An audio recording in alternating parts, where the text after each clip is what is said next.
Oui, c'est les fidèles internautes, les abonnés de Congo Richesse Télévision. Je vous demande de vous abonner massivement pour ne rien rater sur l'actualité de notre pays, la République démocratique du Congo, avec votre humble servante Wilfred O'Brien. Abonnez-vous massivement sur Congo Richesse Télévision. Merci. Mbote ya balandi nyonso ya Congo Richesse Télévision ezali ngai wa bino Wilfred O'Brien na mokolo ma lelo na meme bino masuwa ya sika nkati ya Congo Richesse Télévision na bino bato bosepela kolanda ngai to pe kolanda Congo Richesse Télévision partout dans le monde toeleki bino bongo déclaration to pe conférence de presse spéciale bongo salamana collectif des avocats et notables ya Mbandaka ndenge na lopoto ese bongo kolubama basiaki bongo la déclaration contre le gouverneur Bobo Boloko pour un détournement ya mosolo ya l'État na kati ya province ya Équateur bakote de la bongo retourne na kati ya bon il faut azala juge ndenge asila ki bongo kobengisama awa na kati ya Kinshasa na bakonzi pona koya kolimbolela bango na makambo oyo ezoleka na Équateur na bo luki oyo ba inspecteur ya IGF basiaki bongo na kosala bolanda na bilili oyo Congo Richesse akopropose bino bana ya Équateur oyo bazali komona pasi na bokambi ya gouverneur Bobo Boloko kobanda ngonga molai gouverneur Bobo Boloko azali awa na Kinshasa abiangamaki na bakonzi pona koya kolimbolela bango makambo eza koleka na Équateur na bolukiluki oyo ba inspecteur ya IGF basalaki na Équateur kotalaka ndenge ni misolo ya l'État ezali géré na rapport oyo bapibliaki yango IGF ezali service moko ezali na côté ya président de la République soki a publié rapport atikaka rapport epa na président de la République pe apesi na bajuzi na bacours et tribunaux rapport wana elakisaki ke mbongo ya l'État oyo biso nyonso tosangisaka oyo babengi contribuable na biso esalemaki mabe ekambemaki mabe plus de 2 milliards de francs congolais ezalaki non comptabilisé non comptabilisation elakisi lokola forme mosusu ya détournement et puis balobelaki pe bradage ya ba bien de l'État oyo biso tobelelaki butu moi awa mpona koloba spoliation des terrains de l'État na yango abengamaki awa na ndenge tozali komona bakambi ya bituka misusu bazali awa bamosusu kutu bakangamaki baza na makala tobandaki kozela te gouverneur ya Équateur ye pe abiangama na bazuzi akende kolimbolela bango makambo oyo bazali koreproche na yango mais tozali koapprendre lelo que gouverneur ya Équateur azwi misolo oyo esengelaki etonga Équateur akei kopesa yango na ministère ya intérieur mpona akoka kozonga Mbandaka toza kobanga nini kozonga na ye ya Mbandaka akokende na basource tozwi yango aza kokende akimela na à travers Iranga parce que province ya Équateur eza kokabwana na Brazzaville na Iranga pe na côté ya Zongo pona akatisa bangi na yango biso tolobi que RDC asengeli azelaka te kaka ba service ya sécurité ya ba pays mosusu ekangelaka ye miyibi oyo baza kokima ye moko azwa ba responsabilité ya koyebaki oyo a détourné oyo aza cité na rapport songolo pakala akoka koveiller que moto wana akoka kokima te le fait déjà ya kotika gouverneur Bobo kozonga na Équateur pe azwa nzela ya kobima par Brazzaville ou soit par République centrafricaine et kozala bongo perte pona bana Équateur pona moto nyonso oyo aloni masango akobuka kaka masango donc le gouverneur Bobo aza cité na rapport wana asengeli a répondre na ba acte na ye devant la justice likambo mosusu tozali kobanga ndenge ni gouverneur wana aza vomi ba population esandi kozonga na ye ya Mbandaka ekoki kobimisa ba mouvement moko ya insurrection ba mouvement moko ya révolte oyo plonger province encore na insécurité toza ko décrier na est toza pe frapper na ba tragédie mususu lokola ba volcan ni esengeli pe tokoka ko zwa province ya Équateur te yango toza ko benga ministre ya intérieur na sens ya responsabilité toza ko alerter communauté nyonso ke kotika gouverneur ya Équateur kozonga na province ya Équateur na ngonga oyo abiangami kokende ko répondre na makambo oyo asalaki na province ya Équateur epai na bazuzi ezali complicité, ezali complot contre province ya Équateur oyo etikali na nsima ya baprovince nyonso ya République démocratique du Congo. Yango toza koyebisa ministre ya intérieur, toza koyebisa DGM, toza koyebisa ANR que gouverneur Bobo asengeli azala awa comme abiangamaki pona kokutana na bazuzi basengeli bayoka ye soki elakisi ke asalaki mbeba moko te bongo azonga na nsima me ngonga bazuzi bayoki ye nano te eke ayebi aza na makambo na bazuzi akozonga na ye Équateur eza occasion honor mpona ye ya kokoka kotika mboka oyo mpe kozala vraiment une perte énorme mpona province ya Équateur et puis République démocratique du Congo en général. Le développement de la province de l'Équateur. À en croire, le gouverneur de l'Équateur est cité dans les rapports de l'IGF pendant que nous attendons son arrestation ici suite au communiqué publié par le cabinet du chef de l'État. Nos sources et les sources proches du gouverneur de l'Équateur, M. Bobo Boloko, nous informent qu'il a pris un montant colossal, une enveloppe allant de 50 000 $ pour aller corrompre au ministère de l'Intérieur afin qu'il rentre à Mbandaka. C'est pour cette raison que nous sommes venus ici dénoncer ça et prévenir au ministre de l'Intérieur que le chef de l'État veut un changement. Le chef de l'État qui prend l'État des droits veut à ce que tout fauteur, tout auteur de détournement, gaspillage, spoliation et auteur de l'insécurité soit mise à la disposition de la justice. Nous vous signalons que le gouverneur de l'Équateur corrompt ici pour entrer en Mbandaka afin de quitter le pays à travers la voie navale via Iranga. Soit trop de bavures. Nous ne voulons pas que l'État saigne encore parce qu'à Goma c'est trop. Nous vous prenons ici à témoin.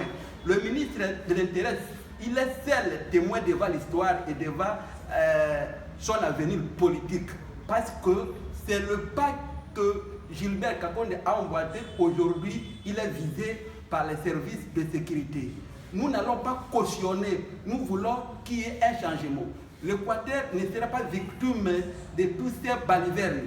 Nous voulons à ce que, immédiatement, le ministre de l'Intérieur se dédouane parce que nous comptons sur lui. Nous avions dit, ok, son arrivée là-bas, c'est un ouf de soulagement. Il ne va pas coopérer avec les gouverneurs fauteurs. Il ne va pas coopérer, il ne va pas cautionner cet état de choses que nous décrions partout.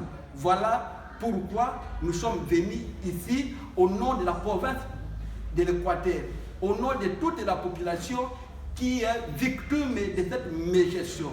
À part les rapports de l'IGF, le gouverneur est cité dans beaucoup de faits. Notamment, il y a eu une plainte déposée par la génération consciente dénonçant les différents cas de détournement et de spoliation. Aujourd'hui, les enquêtes préliminaires sont bouclées. Le PG a un rapport complet. Nous attendons à ce qu'il y ait une demande de levée d'immunité. Ne comptons rien pour les députés provinciaux de l'Équateur parce qu'ils respirent sous la poche du gouverneur Bobo.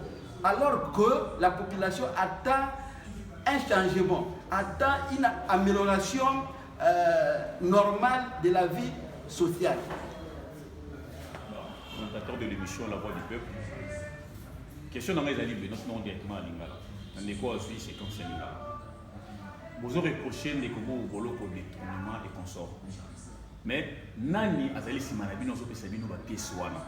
Nani, permettez-moi l'expression, Nalobakeno, Azo Tindi Kabino pour Naboui Babongo pour étouffer Bobo Boloko, pour Tindi Kabobo Boloko, à côté Boloko, né comme on a Ezali Koloba. Nani Azo financer Bino, Penani Azo soutenir Bino dans la démarche où vous allez pour ça, puisqu'ils allaient rare comme on a gêné, car Bino dans les pambes pour la moukina tongo, Balamoko, Boani côté, mais la gouverneur Bobo Boloko, puisque Nazan Équateur.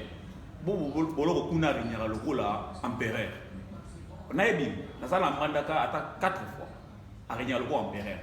Bobangi te terrain wana Bobo Boloko azali nango, bino bo affronter boluka ke gouvernement ekangaye azobate akima. Nana opesa bino be formation wana, nani azo soutenir bino financièrement pour no boy ba bengisa ba journaliste boy ko louer cadre boy pour no sala musala motivation ya bino ezali yo ngai oyo naza koloba kaka ndenge olobiki azoregne comme empereur nauti kosala 6 mois de prison na mbandaka ngai avandaka na kisasa te nauti fraîchement mbandaka epuis nasalaki 6 mois na prison kaka na lite oyo moto oyo aza nsima na biso oyo aza kofinanse biso eza kaka pro conscience na biso nakomonaka ndenge province na biso ezongi nsima ndenge toza awa ngai naza agent de l'état bagene nyonso ezomona baza batravaillaka mais nate kotala ke mwa Goma eke liboso Lubumbashi eke liboso Kinshasa eza liboso mais province ya Équateur oyo Équateur eyokana banda kala ekozala na situation oyo lelo ndenge nini. C'est pourquoi tolobi te tosengeli totelema toloba non et oyebi lokola ngai oza mopanzi sango mena pe investigation et puis lokola ngai ke au-delà ya contrôle parlementaire nani eza na contrôle moko babengaka mo contrôle citoyen. Contrôle citoyen eza kotinda ke moi mboka nyonso akoka koyeba ndenge nini mboka eza kokambama na yango na bolukiluki wana tosalaka na cadre ya contrôle citoyen wana toza ba parlementaire direct te mais na contrôle citoyen eza kopesa biso ba matière wana nyonso heureusement que ndenge nalobaki awa na maloba na ngai ba matière wana ye kozala confirmer na bolukiluki oyo inspection générale ya finance asalaki pour dire que makambo nyonso tolobaka ezali ya solo. C'est ça un peu pour na répondre na question na yo eloko eza sima na biso ezali kaka conscience na biso na souci ya komona mboka ekende liboso na yebi lelo soki ozwi vol okita na mbandaka soki omonaka mbandaka peut-être kala okitisa ma ya miso okanisa kwa miso ozokota na zamba moko boye nzela kaka ya aéroport otika kaka aéroport o tobengaka na Kinshasa babanzela poto nzela kaka ya aéroport. À l'époque, tu comptais plus de 9000 et quelques mabounou, mais les lots à 24 000. Pour un aéroport, au comme na kati ya ville ya Mbandaka. C'est ce qui nous anime, c'est ce qui nous révolte. Et là, quand ils ont peste à biso kanake, donc au capotel le matou le bate ekoki. Ekoki et que bon la province ils a au bunda pour na etele ma pour na ekende liboso pour na zo tombwa moto yo azali considéré comme artisan ya sous-développement ya province na biso asenyali atika biso et non seulement côté kabiso tolobi que non à l'impunité moto nyonso asenyali azala pini soki oyibi misolo ya l'État esenyali kaka olongwa na bokonzi te kasi okoka kokangama mpona ozongisa misolo ya l'État oyo oyibaki. C'est simple. Les parce que moi poste dans l'ambassade pour le c'est bien en poste et moi je suis bien Congo. Na moto moko azana démarche toza na démarche tolo baka yango polele toza awa comme ba jeune indépendant nga naza activiste ya droits humains nazali kobundela makoki ya bato toza koluka biso nyonso ke ntombwa ezala na province mpona bato babika malamu toza na démarche politique te oyo esengeli ya tobundela kibokonzi tosalela yango mpe tobomba yango oyo balobaka na lopoto conquérir exercer conserver le pouvoir. Non tozali na démarche moko oyo ezali citoyenne peut-être na gouvernement oyo koya na nsima moko na biso ate na bandeko mosusu tobundaka na banga kozala ni ministre moi encore gouverneur mais tokozala wana mpe tokocontinue ya kosurveiller mokambi ya province na biso akoya ke asala pour la population équatorienne se retrouve plutôt mon tomboi na kati ya province na biso. Voilà, on a compte la chaîne YouTube Yeba TV. Na koyoka bino koloba, c'est comme si selon maloba bino mwana mboka Bobo azali gouverneur ya Équateur, aza protégé par le ministre ya intérieur. Motuna ngeli loba. Tant que vous allez accuser que le ministre intérieur allez protéger le gouverneur, est-ce que vous allez avoir la preuve que vous allez protéger par le ministre intérieur? Parce que même le gouverneur a joué samedi, qui communiqué mon officiel pour le gouverneur. Et puis, les proches collaborateurs publient presque partout.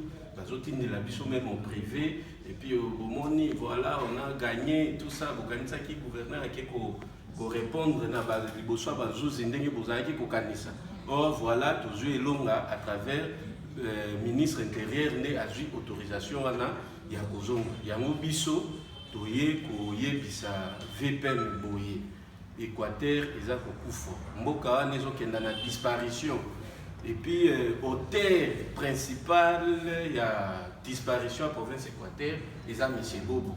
Même population kuna na Mbandaka ba dit que c'est Bobo qui tue la province. Alors kusangana na ye koluka moto ya lolenge wana azonga na Équateur eza juste ko comploter pour la disparition ya province Équateur yango biso baimboka bato Mbandaka et puis ba ressortissant Mbandaka tomoni ke tokoki kotika mboka na biso ekende boye te surtout na régime ya Fati oyo biso tozokonte beaucoup parce que daba ninu elekaki Équateur ezalaki ka abandonné mais sikoyo tomoni ke non moi souffle ekoki quand même koya mais ministre asel à côté complot pour na bana Équateur kasi moi mboka bobo azalaki bongo élu démocratiquement par ba député provinciaux na évité pourquoi pas ko aller ko kende pe na voie oyo ezali démocratique pour na kolongola ye na ebonga na ye. Bon, la voie est démocratique, et ça, député, mon toba sengeli, pas quand c'est la émotion. Mais bah député, on a baza kubika na mosolo ya biso o buba kambaka apesa kabango mosolo ya wiklo ya kubombana ya ndenge délai et ça là qui ba ko ma faible, ba ko ma faibli banda présidenti ba sala dynamique na bango na dynamique bobo boloko. Donc eloko moko ya mabe ya bobo ekoki kokota te. Yango bavoi pe ya kolongola gouverneur ezaka ensemble te bavoi mosusu eza pe justice ekoyi pe kolongola gouverneur ou bien président de la république akoyi pe kozwa ordonnance mpona korevoke gouverneur ya province yango biso pe tosaleli bavoi misusu bavoi wana eza boye plainte ezali contre monsieur Bobo Boloko mpona koya kose justifier détournement oyo asali na kati ya ville ya Mbandaka et ce n'est pas nous seulement eza nde IGF mokonza mboka amonaki ke misolo ezokenda kuna mais bana mboka baza servi na misolo bango bazobimisa chaque nini oyo bazocontribue te ndatindaki IGF mpona kosala contrôle na contrôle ya IGF 2 milliards eza dispari na comptabilité na nini ya province donc d'autres termes ndenge kwa lobaki eza sous forme mosusu ya détournement yango abengisamaki mpo ke aleka bazuzi bakoka koyoka ye na oyo etali disparition ya mosolo wana et puis peut-être na toza koyebisa ministre de l'intérieur soki atiki Bobo azonga samedi seki andimi bato babomana guerre civile ekota na kati ya Mbandaka guerre civile ekokota bato bakobomana bamachete ekobima et puis charge wana nyonso ekoya kozonga na mutu ya président de la république. Alors, nous avons un moment très difficile. Troisième vague, il y a Covid, ils ont frappé partout. Tout le monde a un volcan, un petit collègue, est pas moyen. Tout le monde peut Équateur et Côte comme et à Soussou, Nassima Makambo, Oyumbo, Kanameza et Kokobunda pour résoudre. Il est temps, imprévoyant, n'a jamais regretté. Et puis, le ministre. Ati la biso Bobo awa na Kinshasa justice la delaye soki justice lobby iyo tomoni eloko moko ya mabe oyo salite ne akoka kozonga soki bongo te bana Mbandaka d'ailleurs balingi elisusu kuna te bitumbe kobimba bato bakomi boma et puis charge wana nyonso toko pesa ngo na ministre intérieur il est temps ya ko se ressaisir pona ye ko se ressaisir ezaka keloko moko abenga ba service à sécurité abenga DGM abenga ANER bandi mateke bomia Équateur azonga lisusu kuna parce que kokendo bobo kokenda lisusu Mbandaka ezande pona ko faire effacer province parce que province c'est kufi déjà province eza ya kokufa donc retour na ye c'est pour effacer la province et puis province a disparu. Alors biso ban Équateur et puis toza na confiance ya chef de l'État tokoki kondimate mboka na biso province na biso et panza na bongo elimwa kaka boy pendant qu'il y a les intellos capables ya ko relever défis et puis bon makambo ezebele yango moni to bendi ministre de l'intérieur mato il place ça pour la biso abima na province na makambo ya province l'Équateur parce que il y a péril là-bas, bato bakokufa, bato bakomiboma, charge wana koya na ndenge mabe. communication na biso, j'espère yango wana pona mokolo de sur cette point CD. Je vous ai longuement été votre discours. Mais ce qui m'étonne, d'abord comme question, pourquoi ça prend au VPM de l'intérieur? Parce que c'est lui qui est habilité à pouvoir gérer la situation des provinces. Et quand vous dites que le VPM veut faire retourner le gouverneur de sa province, quels sont les indices de preuve qu'avez-vous pour confirmer cela? Et deuxième question, pourquoi n'avez-vous pas mené une démarche logique au ministère de l'Intérieur pour contester ce que vous avez comme information par rapport au retour du gouverneur? Nous menons maintenant, il est logique. Parce que les médias, la presse, c'est le quatrième pouvoir. Nous pouvons aller au ministère et commencer à demander les audiences et tout pour la continuer. Le ministère, ça pourra nous prendre 2, 3 jours, 4 jours. Manifester aussi? Oui, aujourd'hui, les manifestations sont interdites. Nous devons respecter les lois. C'est pourquoi nous avons utilisé le quatrième pouvoir, qui est la presse, pour atteindre le ministre. Pour ce qui concerne les preuves, je pense que je serai aussi complété par mon ami. Je vais aussi revenir sur la question de l'Équateur, parce que je viens fraîchement de l'Équateur.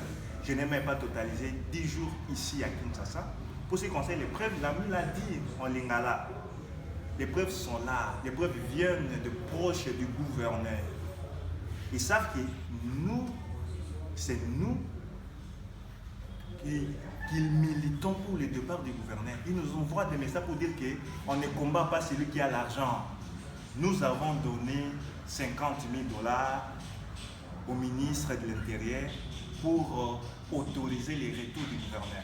Et les services de sécurité, les services de renseignement et les DGM, la Direction Générale de Migration, auraient été instruits pour permettre le gouverneur de rentrer en Bandaka. C'est pourquoi nous craignons non seulement la fuite du gouverneur à travers Iranga, Brazzaville ou soit Tezongo, Bangui, mais également nous craignons la guerre civile à l'Équateur parce que c'est un gouverneur qui est vomi. Pour faire un petit pas en arrière par rapport à la question de notre sœur, pourquoi pas mener une démarche institutionnelle? Nous avions commencé par une démarche institutionnelle avec l'Assemblée provinciale. Parce qu'il y a deux possibilités. Le gouverneur doit être démis de ses fonctions par l'Assemblée provinciale, avec des griefs très bien définis, ou soit par le président de la République, qui est le garant du bon fonctionnement des institutions, après Conseil des ministres, une décision délibérée au Conseil des ministres et avis de deux présidents des deux chambres du Parlement. Mais également, la justice peut demander la levée des immunités d'un gouverneur de province et d'autres membres du gouvernement pour poursuivre. Mais le président est le garant du bon fonctionnement des institutions. Il est là, on est en train de l'interpeller chaque jour. L'Assemblée provinciale, pourquoi l'Assemblée provinciale n'arrive pas, ne nous écoute pas? Aujourd'hui, le cordon ombilical entre la population de l'Équateur et l'Assemblée provinciale est coupé.